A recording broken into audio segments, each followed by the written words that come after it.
I was already running late. I lost weight. My wedding band's gotten too loose, and I did like that, and it flew somewhere, and I hadn't found it yet. So if you're Ken's on calls, if you're watching, I will find it. It's somewhere in the bathroom, but I've got to go. And then it was like trying to get here in a video game. Like I go out and like there's cones there. Like, let me try this street. There's cones there.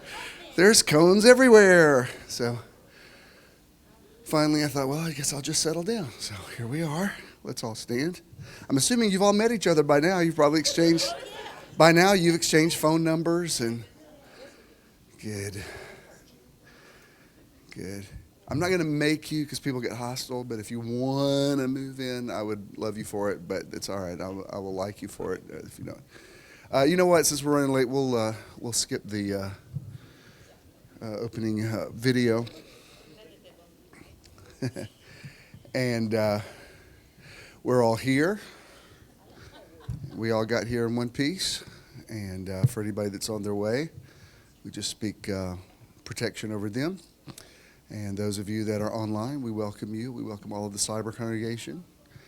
And it's a great day to be alive. It's a great day to be here. We're in one mind and one accord. We're blessed. We feel good. We're strong. We're healthy. We're successful. Good things are happening today. The atmosphere is pregnant with possibilities. And we are the spiritual midwives that will bring that thing into fruition today. The word will become flesh. It will manifest among us. So we embrace it. We go ahead and put our arms around it now. We are ready for today. In Jesus' name, amen. I know you've enjoyed Marshall. Today's his last day for this month. He'll be with us. We have he couldn't be with us on the 5th Sunday, but it's okay. We're going to do something for my birthday next Sunday. So we don't know what it is yet. We haven't had time to plan anything. I've had quite a week. I don't know if you have, but would nobody else die, please, this week? That would, if you just note to self, nobody else die. But anyway, it's all good. And Marshall's, he's awesome. I'm a huge fan. Wow, best ever. And I feel very connected to him and to Corey, and she's a sweetheart. And those of you that bought his CD know it's a little different. I mean, it's like it's not what you want. No, I just mean lyric wise. It's not what you want to play at a kid's birthday party. But there's just such a power in his delivery and his its artistry. This will definitely not be the last time he's with us. He was asking me last week. He said, "Do you know of any other churches to play at?" I said, "I wanted to go." Well, you can come back here. But anyway, once again, would you please welcome the awesome Marshall Ruffin. Marshall!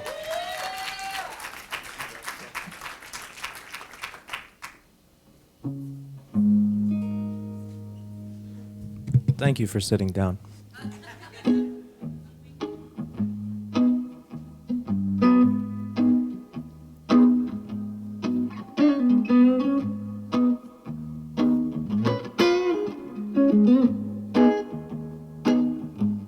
Well, not my mother or my father, they've been standing in the need of prayer. Not my mother or my father, they've been standing in the need of prayer. Not my brother or my sister, they've been standing in the need of prayer. Not my brother or my sister, oh, they've been standing in the need of prayer. It's me, oh, it's me. I've been standing in the need of prayer. Oh, it's me. Yes, it's me, oh Lord, standing in the need of prayer.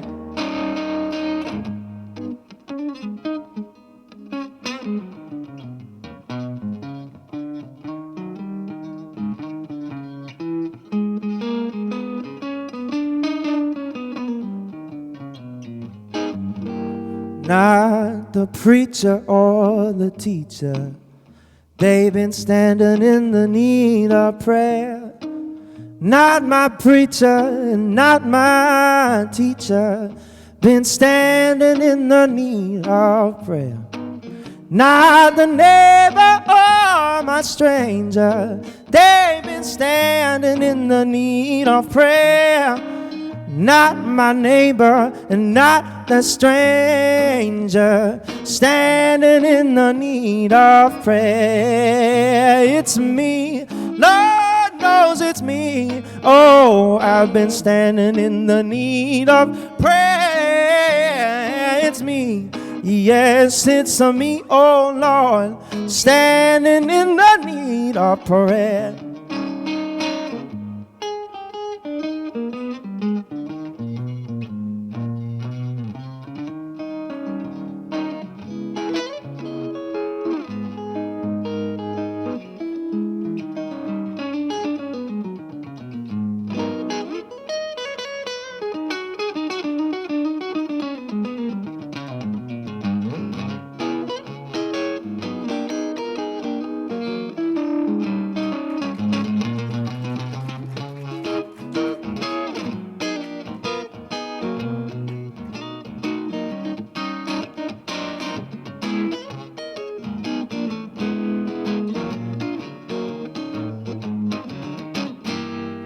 Not my mother or my father, they've been standing in the need of prayer.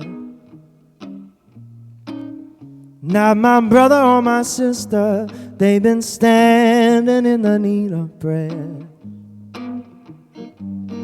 Not the preacher or the teacher, he been standing in the need of prayer. Not my neighbor, not my stranger, been standing in the need of prayer. Oh, it's me, Lord knows it's me. Yes, I've been standing in the need of prayer. Oh, it's me, yes, it's me, oh Lord, standing in the need of prayer.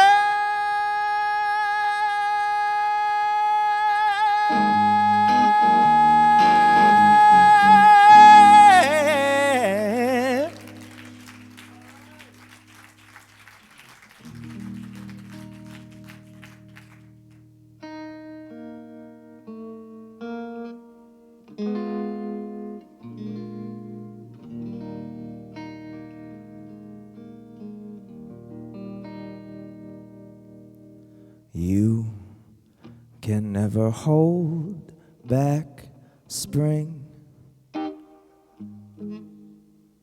You can be sure I will never stop believing.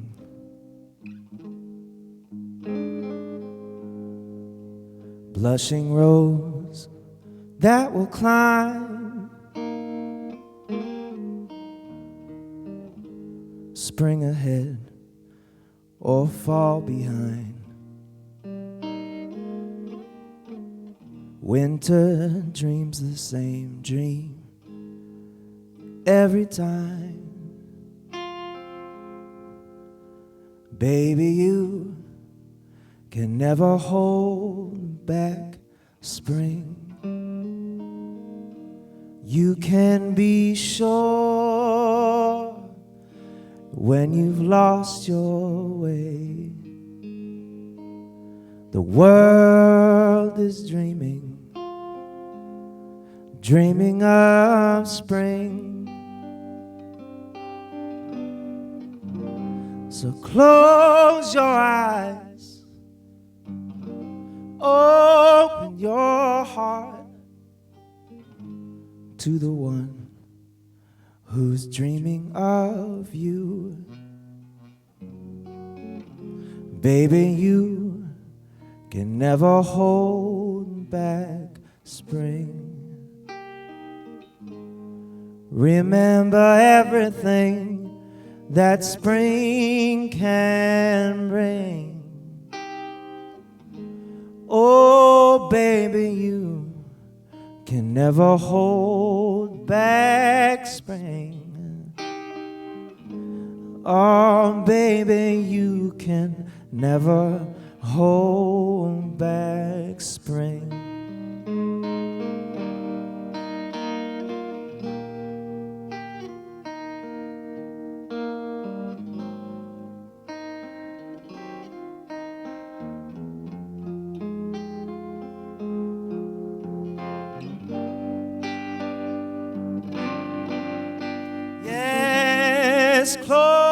close your eyes,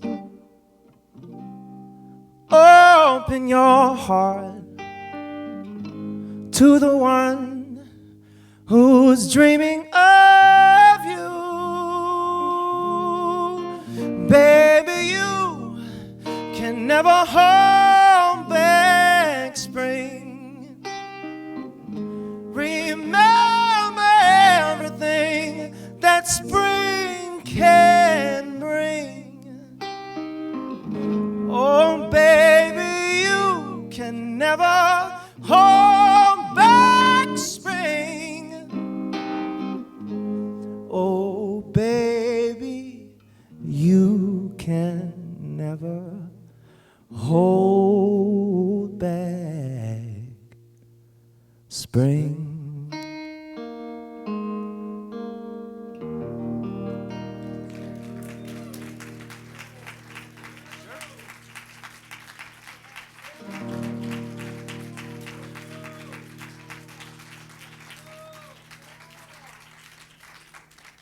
I got to play with Jonah, what was it, Wednesday, with Tessa's boyfriend, Rod. I played bass and Jonah played drums.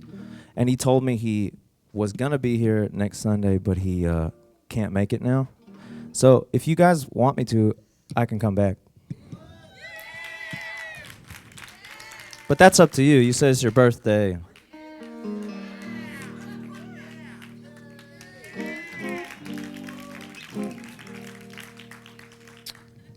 So, now this song will not be so, there won't be so much finality in it.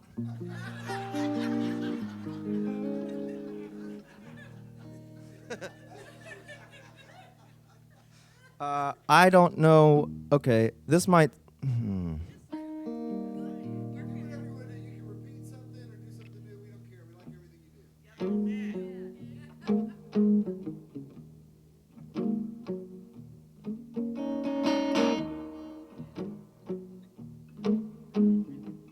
I hope this doesn't seem strange or inappropriate, but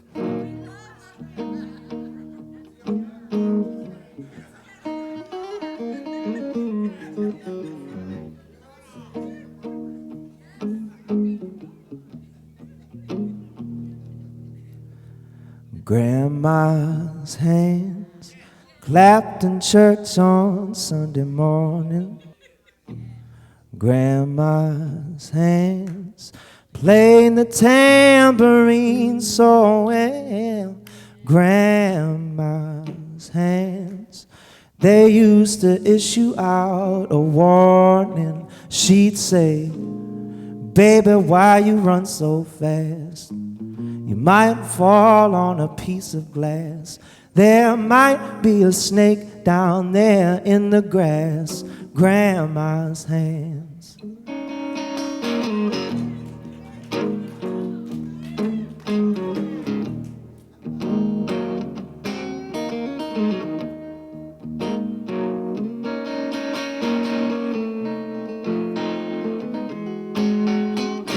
Grandma's hands soothe the local unwed mothers. Grandma's hands, they used to ache sometimes and swell. Grandma's hands, well, they would lift her face to tell her, oh, baby, Grandma understands that you thought you really loved that man. Well, you better put yourself in the good Lord's hands. Grandma's hands.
Grandma's hands, Lord, they give me a piece of candy. Grandma's hands, they pick me up each time I fell. And my grandma's hands, oh, they sure did come in handy.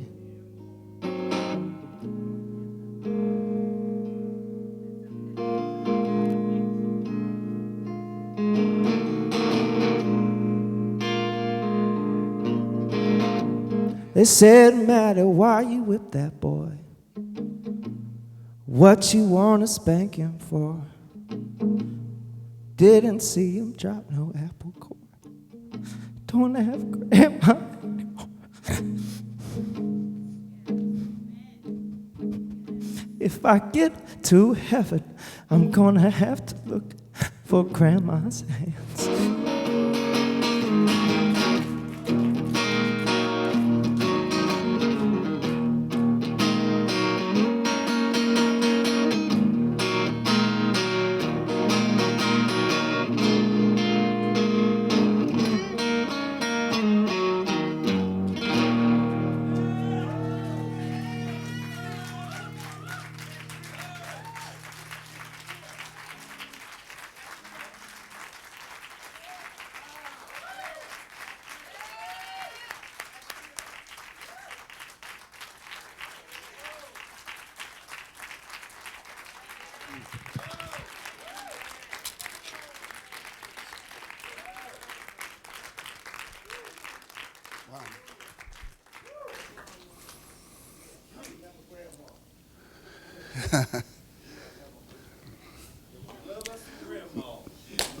You know? I don't think there's anybody here that can't relate to that. You know what I mean? On some level, even if it was a bio grandmother, was somebody that spoke into your life that, you know, whew, Jesus. But you know, it's not just about the emotion of it. But I called him a psalmist last week. A psalmist creates an atmosphere. Like some people just entertain and they play and like they're either good or bad or whatever. And if you're a music lover, you can find something to like in somebody's performance. But then somebody that comes in and creates an atmosphere, that's a different thing. And yeah, if you can come next week, that would be lovely. Awesome. Yeah, Jonah's. Did you see him before or after the car theft? You know, his car got stolen.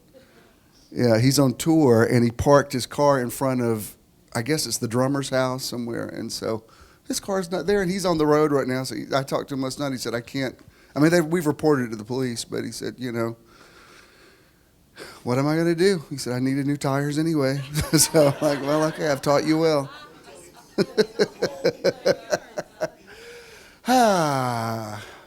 You may be seated. So glad to see all of y'all. Y'all better gotten back. I was about to send a posse out. Matthew's been working late at night. He's a filmmaker, so he's been working on something. Sometimes they shoot in the middle of the night, which they have been. But I was about to text y'all last night and go, get out of this job and get back here. But anyway, glad you're all here. And wow. I don't think we need to show you any promo for St. Jude, but you know that we're this month. That's our outreach. We're sending money up to them. We will this week, and that's thanks to you for helping us do that. Next month, as I said, I'm not sure to what degree we're going to work with them, but thank you, wonderful people. As Wendy Williams says, my co-hosts. Yes, Church on the Street, and they do some really good work. And you know, it's hard when you've lived in the city for a long time. It's hard not to be sort of cynical about street ministry because you don't know what does it actually do. I mean, does it really? When you give somebody a handout, does that just enable them even more? It's difficult. The other night we were walking down Peachtree, and we walk a lot in the city, so I'm used to saying to panhandlers, buddy, not tonight, I don't have any change on me. And then about every other one I actually will give something to. But if I gave something to everybody that asked, you can imagine. But anyway, this guy came up and he had like a really compelling story. So Ken and I both gave him money. Well, a couple of nights later, we were coming out of Mary Mac's, and he was standing in front of there, and it was like the same compelling story. I said, I just gave you money. He said, no, you did not, sir. I said, yeah, you were on Peachtree Street. I can tell you the corner you were on. So I said, I already got you about 48 hours ago. I'll talk to you later. But it's a very compelling story. I don't mean to sound cynical about it. I mean, why am I even talking about that? Because church. Yeah. As I said, it's been quite a week, and I was really ready to see you guys, and really draw a lot of. I know, hopefully, you draw strength from me, but I draw a lot of strength from you. I mean, it's like seeing you, and I feel energized by it, and have loved what we're talking about this month. So I'm going to probably wrap that part of it up today. So let's go ahead and just speak into that in the atmosphere. Let there be light. Let me say this before. I just have one passage of scripture I want to show you today. It's out of Genesis 1, and we're going to be in the Voice translation today. But before we do, let me say a little something that is probably review for you. But we're constantly getting new connections. Like today, I don't know, Avery, if that email came from that guy that he just now found my coming out video. But what was interesting about it, it's the letter I've gotten 1,000 times. You know, oh my God, you told my story, whatever. But what I liked about this guy is he said, because I noticed he connected with me on Google Plus, and he said, now I know I've got an online community that I can connect with, and he said I'll be streaming today. So that was cool. I like when people don't just say I like your message, but they say you're what I've been looking for, and I want to connect with you. So I just want to give this little disclaimer before we get into Genesis chapter 1, and I don't know what your Facebook friend landscape is like, but like on my personal page, I stay at the 5,000 friend limit all the time, and then I've got the what they call a fan page, but it's like a public page, and there's about 1,600 on there. But among thousands of people, I run the gamut from old school Pentecostal evangelical people that I'm not even sure why they're even friends with me or how we became friends, but they're on there. And then I've got atheists, and I've got, you name it. I mean, I got a wide array of people, which is fine. I think it's interesting. But when I look at the feed, it's like, this is the kind of things I'll see. Like one person will say, Jesus is coming back, you better get ready. And the next one is, I would just like to say, I don't even believe Jesus ever existed. So it's like, wow, somewhere between those two polarities, could we find some middle ground?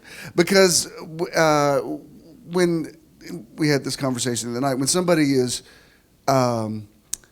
overtly atheist, they nearly come across to me as fundamentalist as a Bible thumper. Do you know what I mean? It's like, you know what? I don't think anybody can be that absolutely sure about anything. So the fact that you're so sure that there's not a God, to me, it doesn't make me defensive for God. It's just like, I'm very comfortable with the word agnostic. I think agnostic has gotten a bad rap. Agnostic means I don't think you can know everything. Agnostic means the door's still open and I'm in an evolution of journey, whatever. That is, to me, a respectable term. I don't even think it's negative.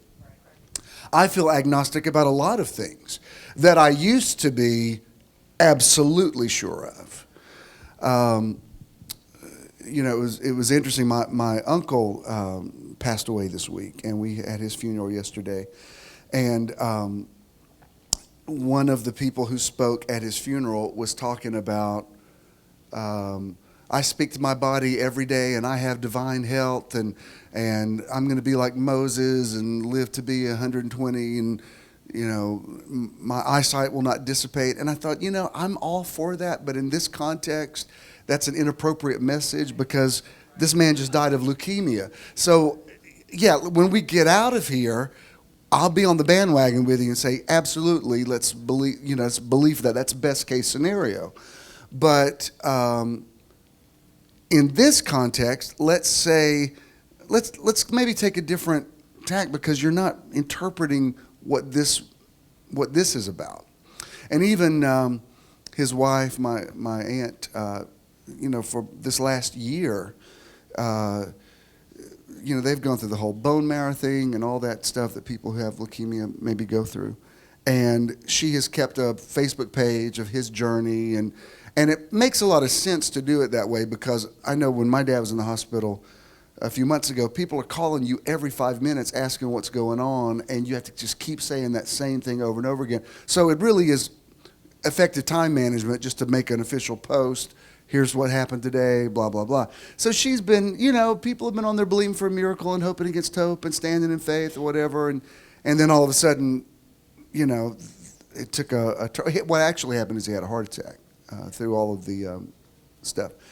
So I wrote her, and I'm not all that close to my dad's side of the family, but yesterday was a good day, and we all, family is family, and it's a weird thing about blood. No matter what your issues are, after a while, you kind of want to see Ken. I don't know what it is. Not Ken. I want to see him. I haven't seen him in a week either, which is not K-E-N, but K-I-N.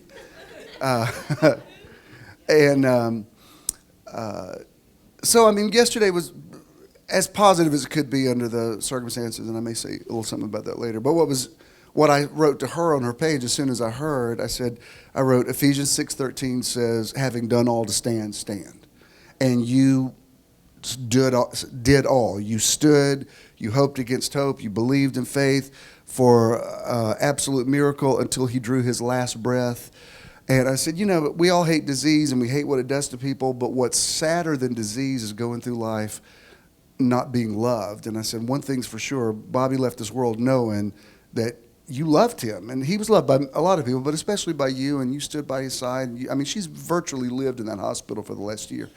And that's why I posted up. I nearly didn't do it because it's nearly too dramatic, but they did a releasing of a dove yesterday, and I was taking pictures. And since you don't understand the concept of taking pictures, I had to act it out, sign language. I was taking pictures. Sorry. It's always funny to me when you feel like you have to show it to people what you're talking about.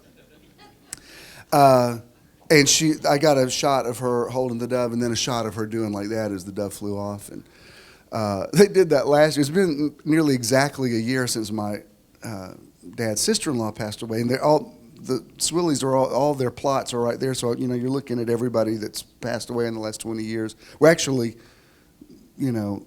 standing on them. It's one of those kind of graves where they're in the, My mom said, "Where's Roz buried?" I said, "You're sitting on him right now." They had.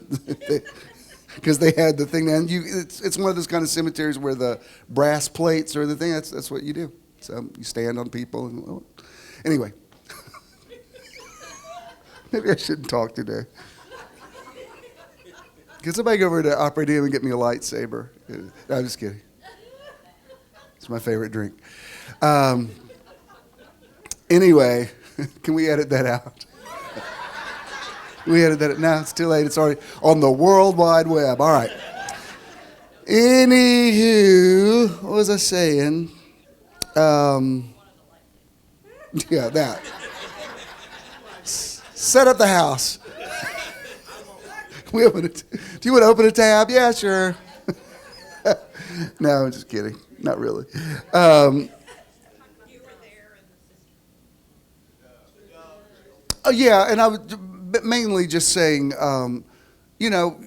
when people ask me how long should you hope against hope for a miracle, I say as long as they're breathing, and unless they're specifically saying, let me go. Then if that's the case, then you have to honor their wishes. But as long as they're believing, yeah, I've seen amazing things happen past the 11th hour.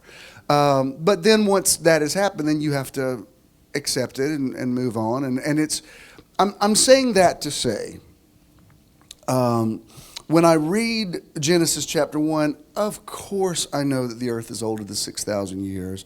Of course I know that Moses was speaking poetically when he talked about the earth being created in 6 days. But when people attack the credibility of the scriptures and totally want to, as they say, throw out the baby with the bathwater, I think they're missing the point. And that, unfortunately, there's some really crazy stuff happening in the country right now. Like in some of these, especially middle states, they're not state laws, but on a local level, they're teaching creationism in high schools again as textbook science, and a lot of it's a reaction to gay marriage, and it's people perceiving that the world's going to hell in a handbasket, so they're trying to get the Bible taught in the school. And I think, oh, y'all, please, you're picking the wrong fight. When you use the Bible as a science book, even the Bible writers would come to you and say, no, we lived thousands of years ago, and we didn't have microscopes and telescopes and all this kind of stuff. So we were tapping into transcendence as we understood it, and our words are still valid. You just have to know how to rightly divide them. Like, for instance, I was talking to Rutherford this week, and he was telling me that last week he taught about the Tower of Babel. And he said, I had to stop in the middle of my sermon and say, I don't believe this actually was the origin of languages. Because we know, historically, languages we have diverse languages that predate the writing of Genesis. So, the idea that all languages happened at the Tower of Babel, first of all, it doesn't even make literary sense to believe that Moses wrote that, because chapter 1 is God saying, let us make man in our image. And by chapter 11, God's intimidated that man's going to build a tower and become like him. And you think, wait a minute, that sounds a little contradictory. Now, does that mean I'm going to throw that out? Heck no. One of the most powerful concepts is in Genesis chapter 11, where he says the people are one and nothing they imagined would be impossible to them. That's the point. It's not the literalness of the story. It's the power of unity. And that's what fundamentalists, that's why they're missing the point. Somebody this week, some of y'all know Miss Jane Smith, who I adored. She passed away, and somebody texted me and said, I know you don't believe in heaven anymore, but I believe Jane's in heaven. I'm like, oh. I just said, yeah, I believe she is too. But, it's like, how do I even contend with, such a small idea? I never said I didn't believe in heaven. Anyway, that's the way a lot of people hear things, and everything's either fundamentally, absolutely all true, which is bogus, because people say, we live by the Bible. No, you don't. You've never met anybody in your entire life that's lived by the Bible. And you haven't. You've broken 32 commandments this morning. So, don't even go there. Now, does that mean we're not going to use the Bible anymore? No, the point, all right, I'm saying all that to really say this. Before we read this Genesis chapter 1. The first thing God says that's recorded in Genesis chapter 1 is, let there be light, or we've looked at several different translations of that. Specifically this month we've been talking about, he says, it is becoming light, which is probably a closer essence of it, because this month we're talking about bringing or transforming chaos into cosmos. But when you look at the story of, if we're going to get inside the Genesis 1 logic, and that's what you have to do. Like if you go to a movie or a play or whatever, you have to accept the premise of what they're creating. Like if you go to see something on a stage, that's not actually happening, but you can sit there and cry, you can feel all this kind of stuff because you suspend logic and go into that world. That's when like I know so much about movie making that it's hard for me to really enjoy a movie, because I'm looking like, man, why did they do that shot? Or I wonder, why did they edit it that way? But then sometimes you'll see something that's so well done, so well crafted, that you forget about the technicalities of it, and you really get into the movies. And that's kind of the way I approach the scriptures. It's like, all right, well, if I'm gonna get something out of it, I've got to get into their logic or their theologic. So what we have here, and there's a purpose in it, and this is not part of my notes, so it will not be on the screen, but this is what the thesis of today. First of all, he says, let there be light. Then he creates everything in a progression or succession. It's like he doesn't just say universe B. It's, day 1 is this, day 2 is this, day 3 is this. In this passage, we're going to look at day 6, which is the number of man. It's the number of humanity.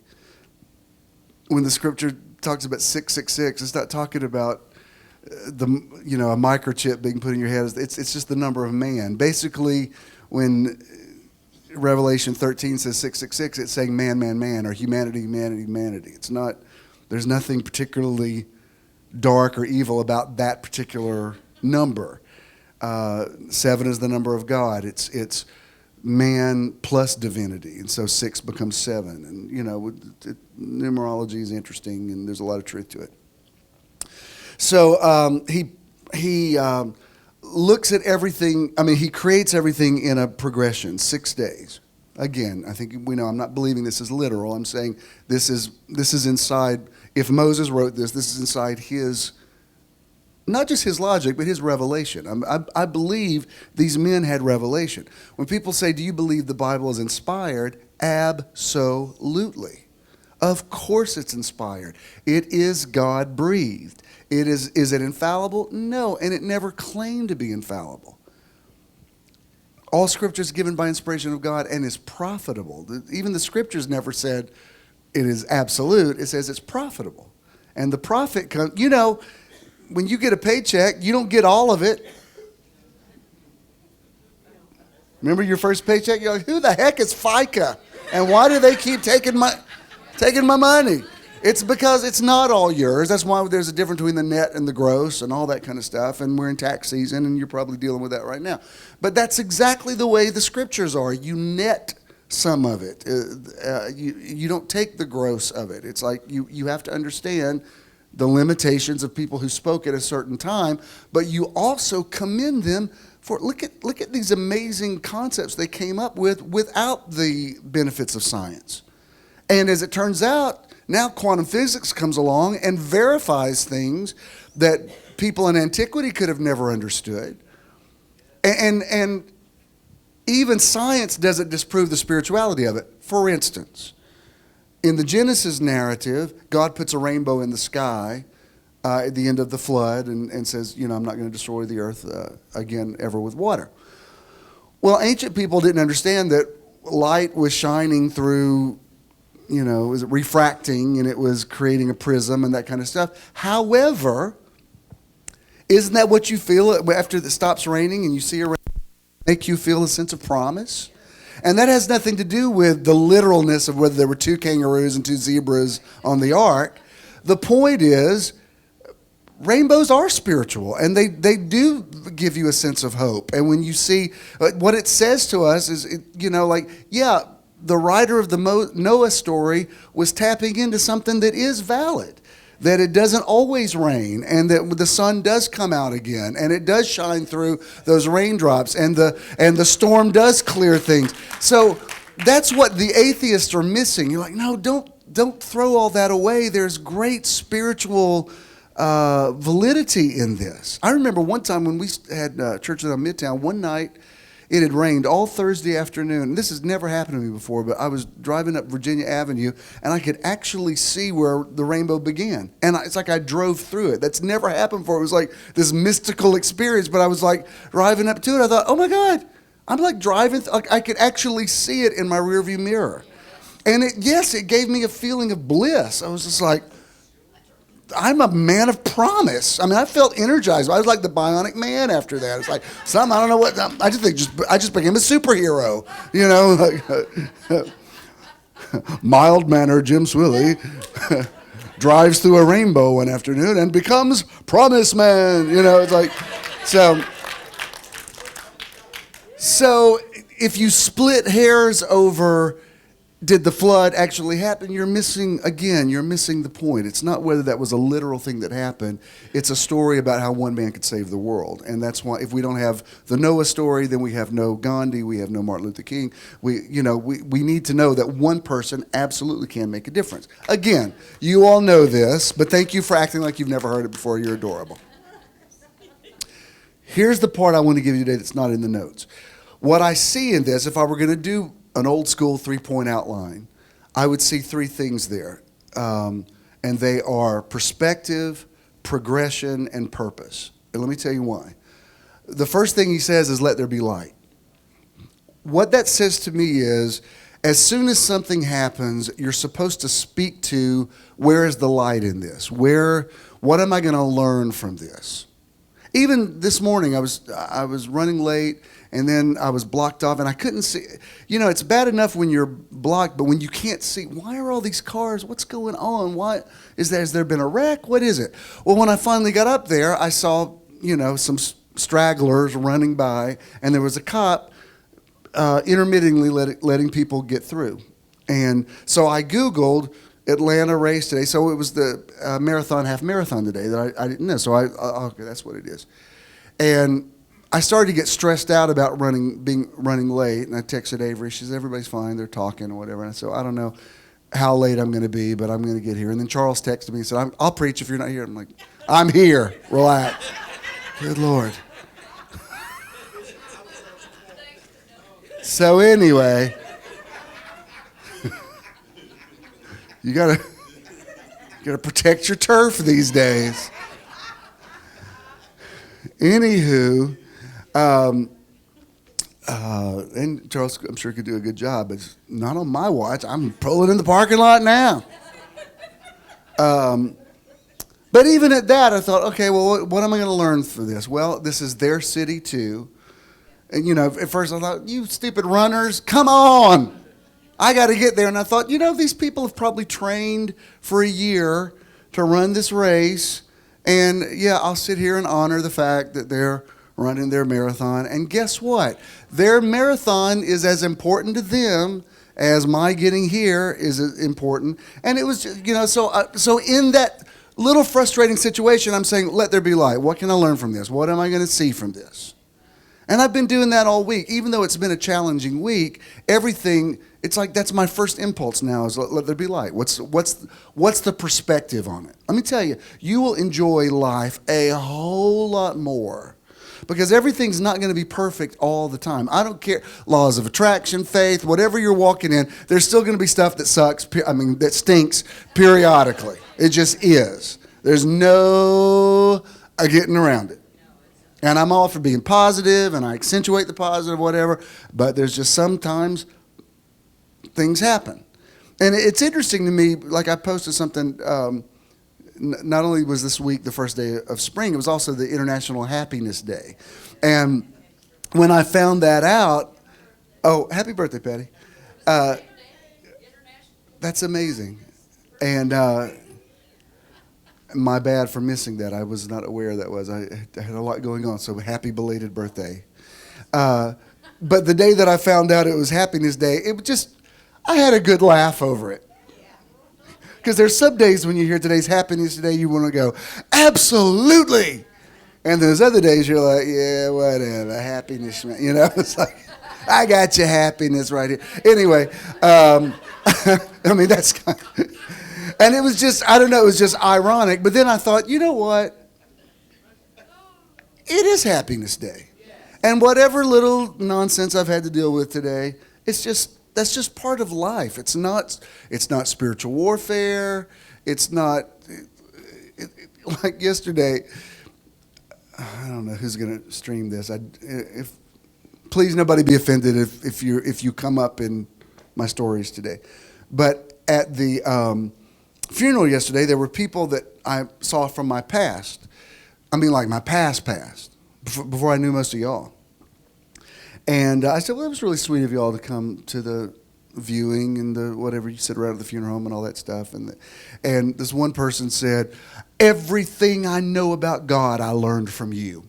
To this day, I referred, and I thought, well, that's really sweet. But then as we kept talking, she said something about, well, the devil just knows he's defeated and we're going to send him back to hell. And I thought, well, you might want to update your files a little bit because I think you might not have kept up with the arc of my progression over the last year. They were kind of locked into a certain phase of my life, but they were sweet. And then another one of the group said, well, I was trying to do spiritual warfare this morning, and I just got into so much condemnation. And I said, I don't have time to get into this right now, but really, you're fine. There is therefore now no condemnation. And they, started, well, I said, no, I'm telling you, I don't have time to get into it with you here. But you're fine. And come to find out, this person was feeling bad about something that they had done earlier. And I thought, let me tell you something. Yeah, I'm all for morality and all this kind of stuff, but God's not. I need a better God than somebody who's just obsessing over everybody's sex life and micromanaging every thought that. I mean, if that's who God turned out to be, I'm greatly disappointed with God. Like, really, that was the big idea was let us make man in our image, but it turned out God's just, a voyeur that's checking out everybody and seeing what they like. Believe me, you're fine. I mean, there are certain things that are going to get you in trouble that has nothing to do with God. When Jesus told the woman caught in adultery, go and sin no more, he was saying, if you do this again, these guys are going to drag you out here and try to stone you with stones again. He wasn't saying it from a judgmental thing. It was like grandma's hands. It was saying there's a piece of glass out there. Let me tell you, this way of life. Remember, he told well, it was the same woman. I'm starting to think the other woman. No, it's the same story. Where he finally says, where are your accusers? She says, I don't have any. And he says, well, then you're good to go. Meaning, condemnation never did come from God. It always came from people and the way they perceived one another. Anyway, so the first thing in transforming chaos into cosmos is perspective. Get your perspective on it. Before you react in the negative, what is this trying to say to me? What can I learn from this? How can I benefit from this? Where is the blessing going to come out of this? Another story, whether it was literal or not, about Jacob wrestling with the Lord. It's the point of the story is, he says, I'm not going to let you go till you bless me. Man, that's something you can live on. That's saying everything that comes along, you get it in a headlock and say, I'm not going to let this situation go until I get a blessing out of it. I may limp away from this fight like Jacob did, but by God, everything will bless me. Everything. No matter what you throw at me, you throw rocks at me, I'm going to pave a street of gold with it. I'm like, there's nothing you can hurl at me that's not going to turn into a blessing. I mean, I have this thing around me that supernaturally transforms the slings and arrows or the fiery darts, whatever, that turns into a blessing. Everything, when it gets to me, blesses me. Man, that's huge. And if you obsess over whether that was a literal story or not, again, missing the point. That's what's so sad to me about fundamentalists on either side. I think, oh man, you're missing this beautiful reality of the Holy Spirit where everything teaches you something. And yeah, the Bible's awesome, but his word is written on our hearts, and the heavens declare the glory of God, and the universe is speaking to us. And even that, do you realize what a prophetic word that is? You can't hold back spring, or you can't stop spring. You can't hold back spring. I could have let you go on after that. You won't get any better than that today, because that's what the seasons are telling us right now. I don't care how bad the winter looks. And you can show me, I know up north it's still snowing. Y'all hang on. It'll get up to you too. I promise you, it'll thaw out. And if it doesn't, then move south, because we're having spring down here.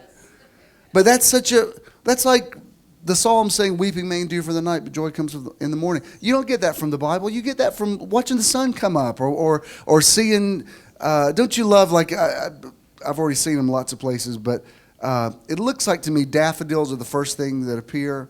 And they're these awesome little prophetic sneak preview, because you can't ignore them. They're bright yellow. And they come out real early. It's like you want to go, daffodils? Not yet. Go back. And the daffodil's like, no, we had to pop out early and tell you, don't tell anybody, but spring's coming. Like, that's such, oh my God, you don't need a Bible for that. Why do you think Jesus said, consider the lilies of the field? He basically was saying, get your nose out of the Bible and go sit in a field somewhere And look at the sparrows, how they do not toil or spin and all. Basically, even Jesus is saying, stop being so religious about everything and get in the zone. That's why, don't you see with these people that are in the natural medicine and that kind of stuff, don't you see how spiritual they are? Because they're in the flow of nature and why we're here in the first place. And that's why homeopathic medicines and all that kind of stuff, all of them, they lead you towards some idea of God and the supernatural. And it's not about church and Bibles and morality. It's about a much bigger concept. It's about life and creation. But if you don't have perspective, you'll never see that. So before you do anything else, if you perceive it to be negative, the old school training I had was, Satan, I bind you in Jesus' name.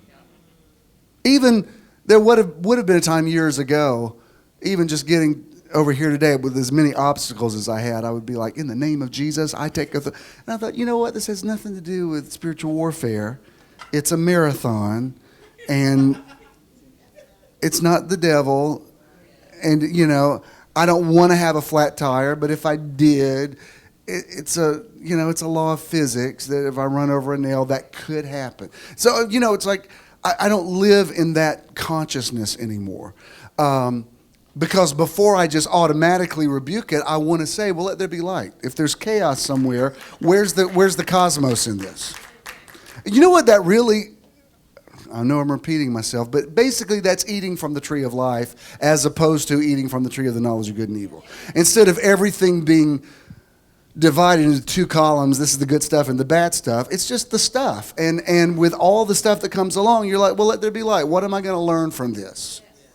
Yesterday I'm standing there, my uncle was a Vietnam vet, and they were doing the whole, the flag thing and all that kind of stuff. And it's moving, and I'm taking pictures of it, whatever. And I remember it was nearly a year to the day that we buried my aunt, like right there. And I remember standing by my uncle, and I just, because I don't ever see him really, and I remember looking at him, and I remember looking at his loafers and, just thinking about, I don't know, it just remembered what he looked like that day.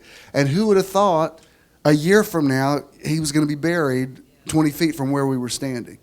And it didn't depress me. It just made me think, wow, you better live in the moment. You really live in the moment, because I would have never thought that. He looked perfectly healthy that day standing there. And I don't want to get y'all weirded out about disease, but you do know that, until the last enemy finally is defeated, people are still checking out. We may cut it out eventually. And a lot of us have put up a really good fight. Some of y'all are like the picture of Dorian Gray. I'm looking at you like, you look younger than you looked 10 years ago, and I don't think you had any work done. You just like, what's going on? So maybe there is something happening with us. Maybe I'm all for it. I'm coming up. My birthday's going to fall on Good Friday this year, and I'm getting on close to the 60 mark. I'm not there yet, but I can see it. And I'm like, well, all right, then I guess we're going to have to reinvent what it's like to be late 50s, early 60s. It's a completely different, but I'm having to get my head around that. It wasn't too long ago. Ken and I were going to a movie in Eatonton, and she said, do you want a senior discount? I said, I most certainly do not. I was like insulted that she asked. And I said, wait a minute. What age is the senior discount? She said 55 and up. I said, oh, I guess we do qualify. Yeah, okay, I guess we will have one. And so now I'm like, y'all got a senior discount? Everything I buy, I'm like, 2 seniors. I'm like, what the heck am I trying to prove to them? If it knocks a few bucks off my ticket, let's go for it. 60 rocks. I'm not 6, I'm turning 57. I'm just saying, I'm in the neighborhood. All right. So perspective is first. The second one is progression. Now, what that says to me is the reason Moses has this vision of the earth being created in 6 days is everything doesn't happen all at once.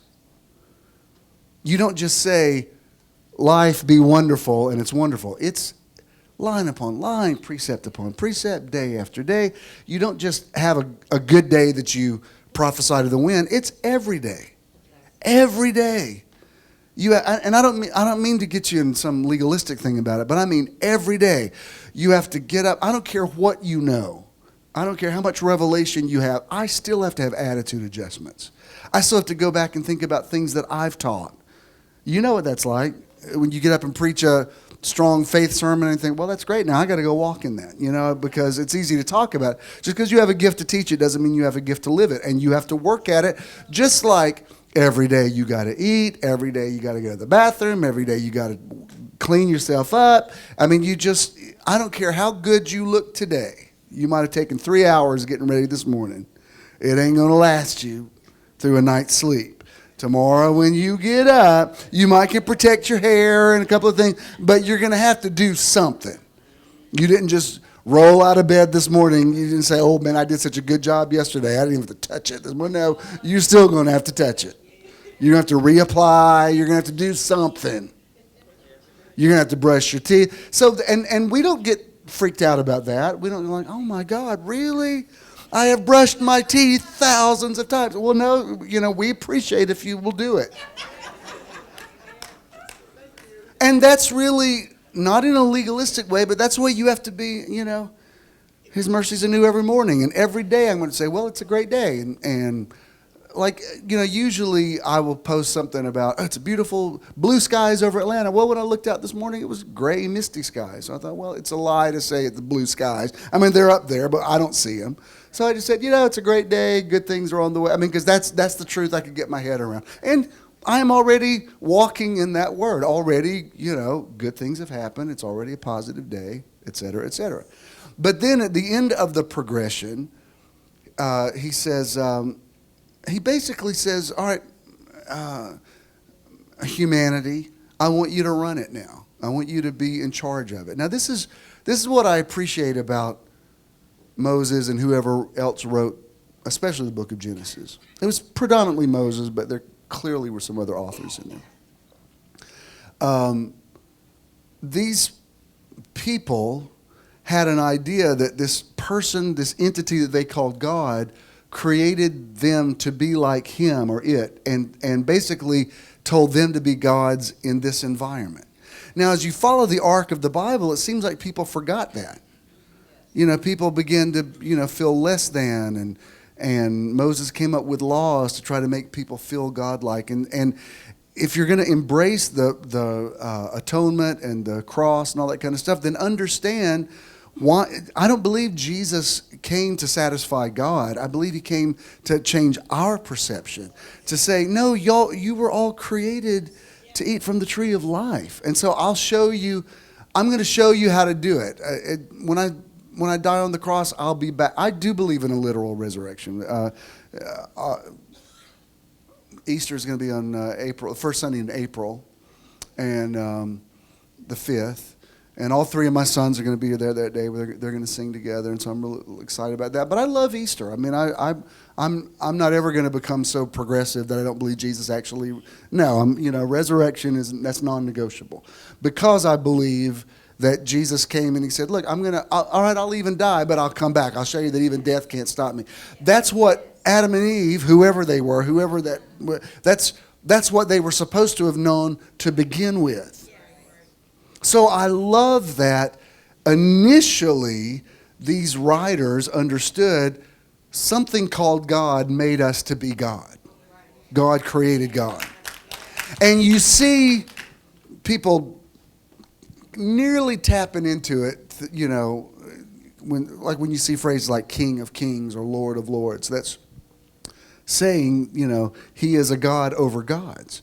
But then you see people, they're afraid of that. They're afraid to be wonderful. They're afraid to be happy. They're afraid they don't feel worthy of, good things happening to them. And so people they say they believe in Jesus, but they still have a fallen concept. Even people that are old school, cross and blood and taking communion, whatever. I find people they don't walk in righteousness consciousness. I think if you're going to believe in the cross and the blood, then at least and the resurrection, then at least believe that you're righteous. Stop talking about nonsense like condemnation and stuff like that. I mean, because otherwise, if that's how you interpret the cross, you're spitting on the cross then. Because the cross should have meant you're forgiven, you're clean. Now the God of this world is cast down. if I be lifted up, I'll draw everybody to me eventually. Let there be. Where did I go? How ironic that I'm saying let there be light and the light just disappeared. Anyway, and the light is back. Now what can we learn from that? If it goes away, it'll be right back. All right. Let me shut up because I can talk about this stuff all day, but let me show you this passage. This is verse 24 through 31 in the Voice. And the way the Voice is written, sometimes they will break up verses and it'll say God speaking and then people speaking. So here it says, God says, earth, generate life. Which I love that right there, just the fact that the way this interprets it is he speaks to his creation and says, now, produce. That's one thing, you know, those of us that came out of the faith message, I still believe in things like speaking to your business or speaking to your bank account or speaking to your finances. All that stuff, I think that's valid. And you've got all these new age kind of guys come along that say very similar things. You know, if your business isn't prospering, speak to it. Tell it to prosper. Call money to you. If you need money, then money come to me. Stop saying that you're poor. Just say, you know, I just attract money. I don't know what it is. People just want to give me money all the time.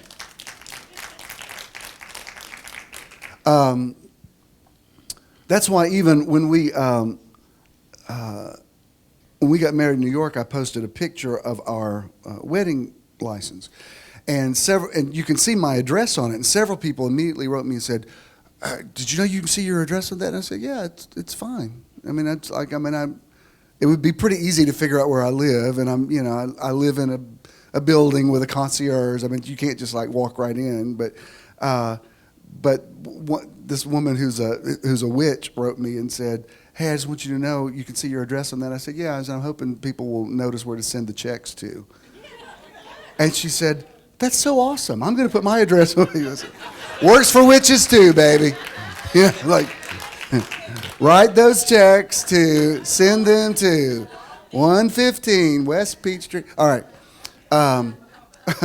It says, earth, generate life, produce a vast variety of living creatures, domesticated animals, small creeping creatures, and wild animals that roam the earth. And it happened just as God said. Now you can say, well, that's fine if you want to control fish and birds. That was symbolic of everything that was existing at that time. In our world, it means dominion over cars and houses and technology. And I mean, seriously, haven't you ever... This is going to sound very charismatic, but have you ever prayed for your computer and it starts working, or can't figure out, like, Holy Spirit, show me, how did I do that, or where did I lose that file, or whatever? And it's not just your techno savvy; it's something supernatural that the helper says, do this, or you reboot it and it's back. Like, oh my God, how did it come back? I don't know. I'm not asking anything. I'm just going to say that's dominion. I don't need dominion over fish. What? I will find my ring, and there will be like a $100 bill stuffed in it. But I mean, honestly, I believe you nearly have to get that, if I may say, crazy about stuff, just to say, I am a magnet for good stuff. I am attracting good things, and I'm repelling negative things. When negative things start coming my way, they're either going to be transformed into something positive, or they're going to turn the other direction.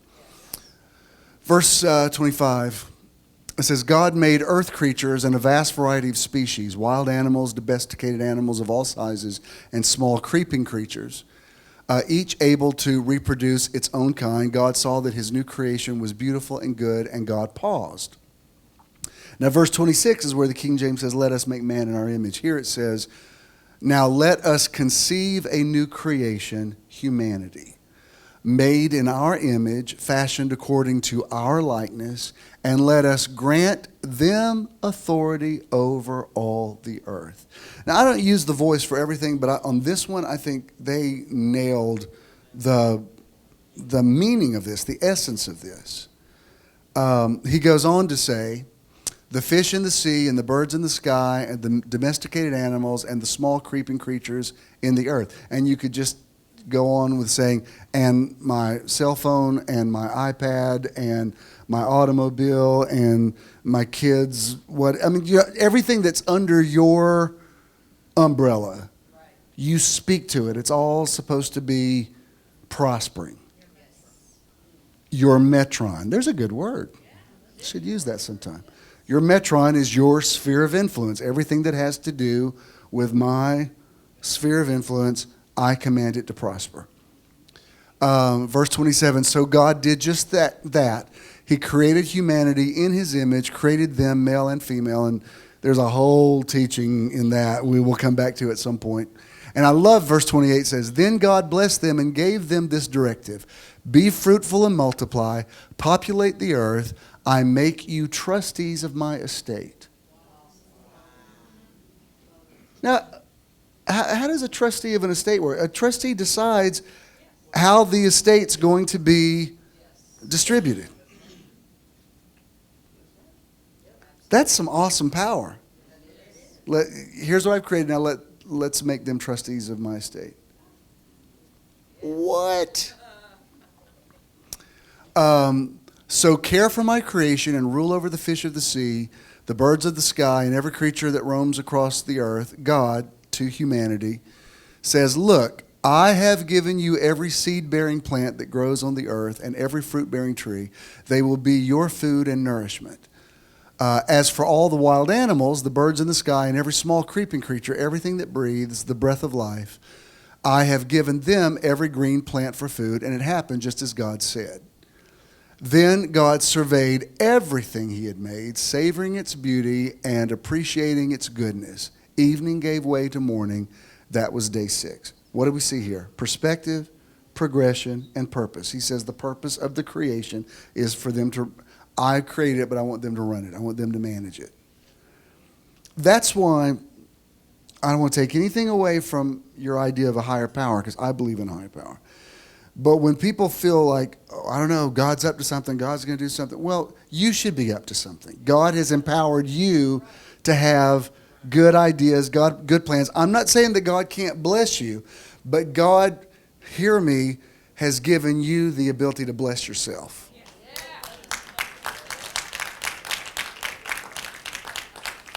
And until you walk in that, like if you're just a neutral all the time and say, well, if God wants to bless me, I guess he will. It's an insult to the creation. The creation is, no, you're a trustee of the estate.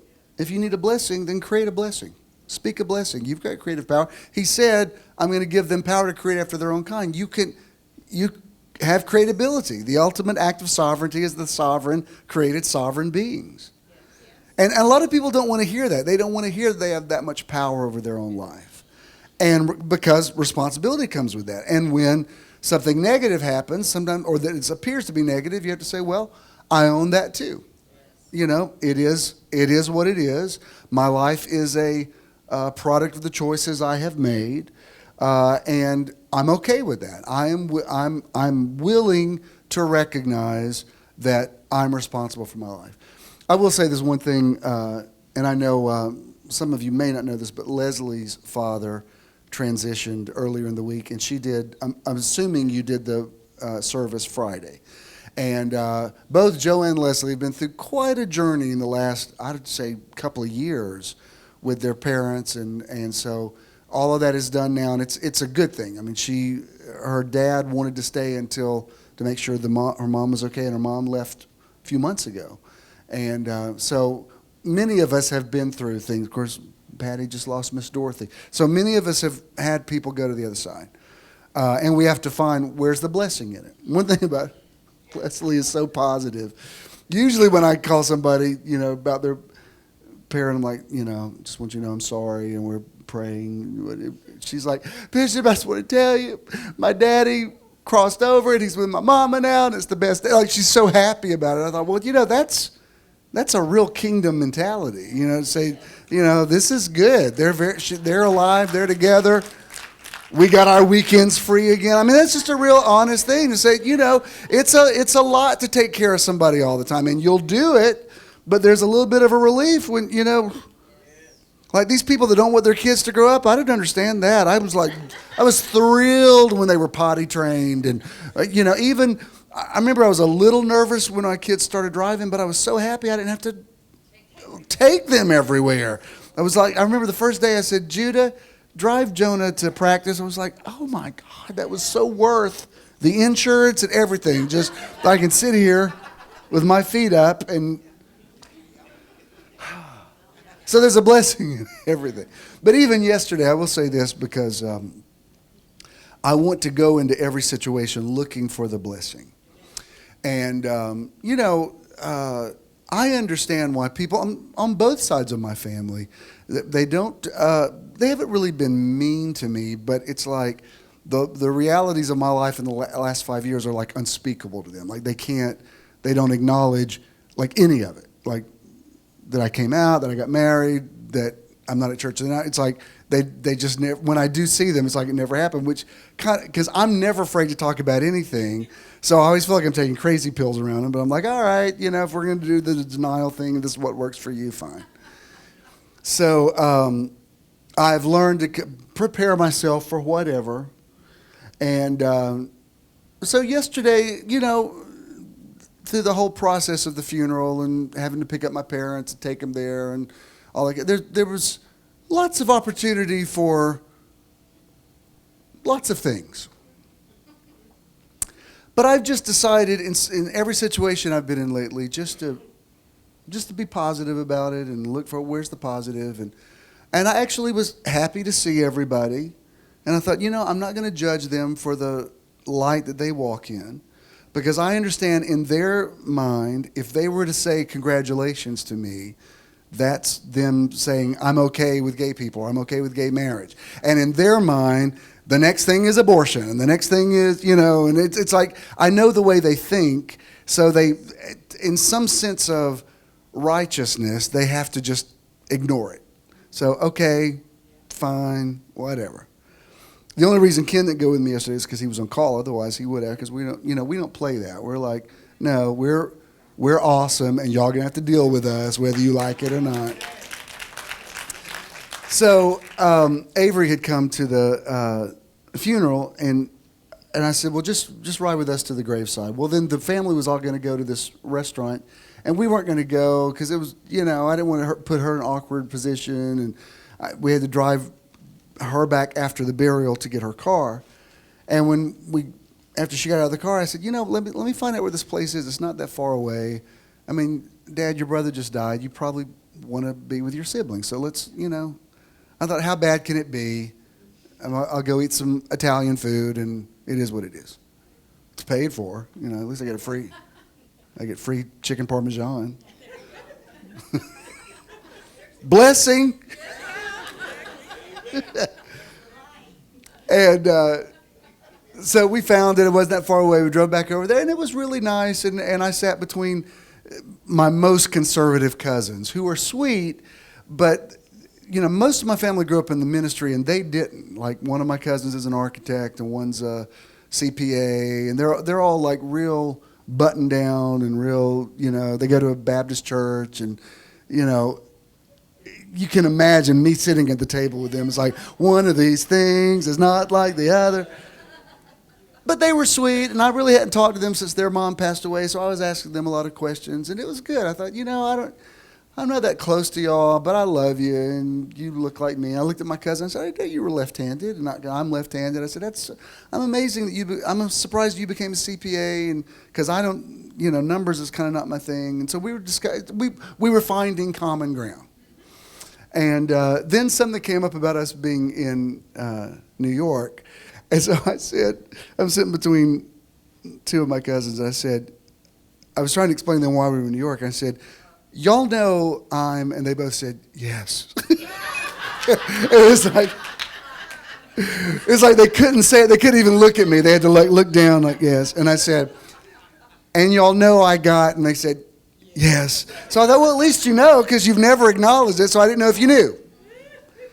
And I said, well, anyway, we were up there to get married, and we ran into so-and-so. So that wasn't the point of the story, but I was giving them some context. And you know what? It was fine. I thought, It's fine. This is the light that they have. And they didn't say to me, you get up from this table. Yeah, they didn't do it. There was none of that. Is it out of their comfort zone? Yes. Is it something they don't understand? Yes. But I think probably they understand it a little bit better after sitting with me yesterday and realizing I'm their cousin and I'm me. And if Ken had been there, they would have loved him, and that would have made a whole other difference. And so it was good. I didn't walk away feeling ostracized from my family. I thought, well, let there be light. You know what I mean? It's like every little bit you make some progress, and you don't change it you change it in 6 days. Do you understand the point about the progression? It doesn't happen all at once. It's little by little, here a little, there a little. You don't change. The Titanic doesn't turn on a dime. You don't change everything all at once. This is so important because in the charismatic world, we were taught to believe for instantaneous results, and that's not realistic. Everything comes in progression. First the ear, then the corn in the ear. First the blade, then the ear, then the full corn in the ear, or 30, 60, 100-fold return, or all of these progressive scriptures in the Bible. That gives me hope that when I see a little bit of a change, well, that's good, because a little bit of a change means more change will come.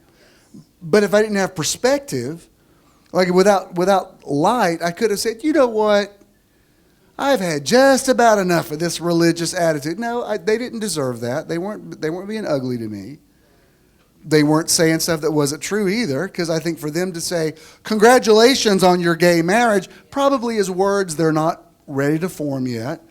But we had a lovely dinner together, and it was nice, and I was genuinely happy to see them, and I probably will not see them again until the next death, but, because you know how that is. That's the way a lot of families are. Like, I want to say I'll see you at the next funeral. I don't know who's going to be next. But it was good, and it was progression, it was purpose, it was all these things that we're talking about today. Let's stand.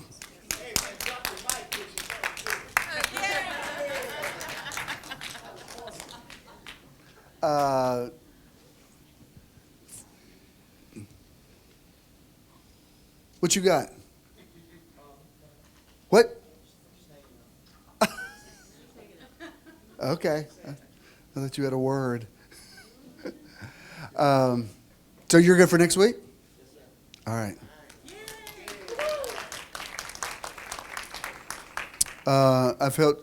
Maybe I've held you a little too long there. Of course, I don't think y'all are so sweet. But this is good stuff, though, isn't it? And don't you understand why Metron has such a specific niche? Because I can't live without the Bible. I mean, it's too much in the fiber of everything that I think. So I can't just go, la, la, la. I'm never, because I'm not that. But I also know the stuff that people say about it. I'm like, that's not true. That's not, you're obsessing over wrong things. So I thank God for every church and every whatever. But I think we're a very unique, even somebody yesterday at the funeral home said, "Oh yeah," she says, "You have that big church out on I-20, don't you?" And I said, "Well, I did for a long time," and even that wasn't weird. I was just like, "Yeah, I'm not there now." And they said, "What are you doing now?" I said, "Well, it's like a church, but I meet in the theater." And they were like, "Oh, okay, cool," because I didn't have time. I thought, "Oh, sweetie, your head's going to explode if I tell you everything that's happened." But it was fun. Do you understand? It's like I went into a situation where I didn't have a chip on my shoulder. It was just like, no, it's good. And what little bit of light they have, I'll walk in it. It's cool. I'm not going to go to that level, but I can coexist here. I don't know. It's just a healthier way to live. You just, your stress level is lower. It's just all good. So I want to encourage you in your own progression. Keep saying, let there be light. Keep creating line upon line, precept upon precept. And keep finding your purpose. Your purpose is not just to be blessed, but to be a blessing. And being a blessing includes blessing yourself. Go have an awesome week. I love you so much. If you got a check, make it to JESM. Danny's back there. If you need information about how to do the text thing, Avery will explain that to you, and we appreciate it. If in the next couple of weeks you want to do something for my birthday, write it to me personally. Don't make it to JESM, because if it goes to the ministry thing, I have to do that. I don't want to go to jail. So, you know what? Honestly, I think I feel better than I felt at 25. I really do. I don't really miss 25. I'm like, oh, you know what? 57 rocks. This is the new 57, baby. I'm going to go out and run with those marathon people. Well, maybe not. All right, y'all got to go. I love you.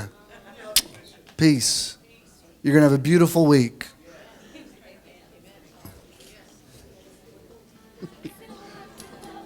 I thought you were going to play something again when you came in.